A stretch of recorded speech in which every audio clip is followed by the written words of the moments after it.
I've had personal experiences of beautiful things done to me by wonderful people. When somebody does a beautiful thing to me, I will remember it all my life.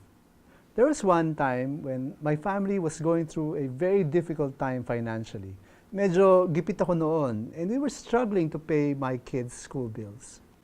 So we were surprised when somebody went to the school and settled our bills anonymously.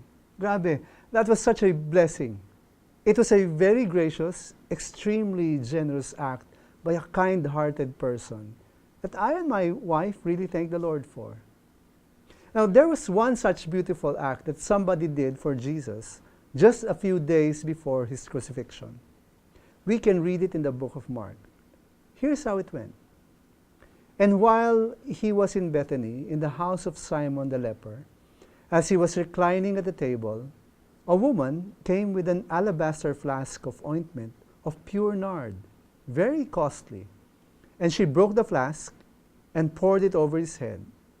There were some who said to themselves indignantly, "Why was the ointment wasted like that? For this ointment could have been sold for more than 300 denarii and given to the poor." And they scolded her. But Jesus said, "Leave her alone. Why do you trouble her? She has done a beautiful thing to me. For you always have the poor with you, and whenever you want, you can do good for them. But you will not always have me. She has done what she could.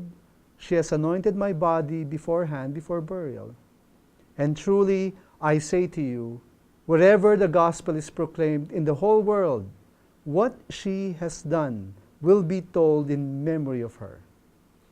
This woman, which many scholars say is most probably Mary, the sister of Lazarus, poured the contents of a vial of very expensive perfume over the head of Jesus.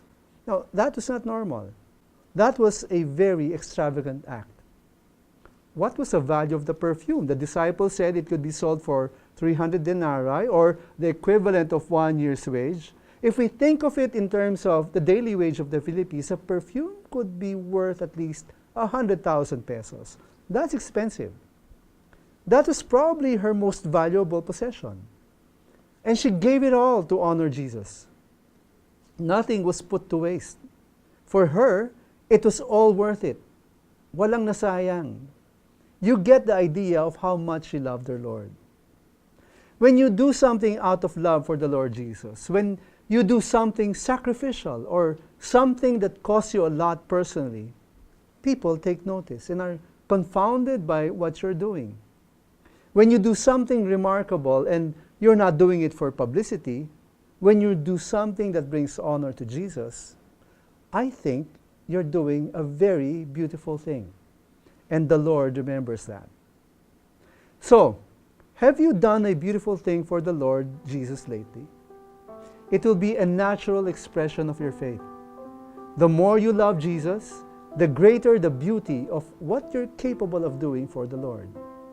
Because in doing a beautiful thing for Jesus, faith matters too.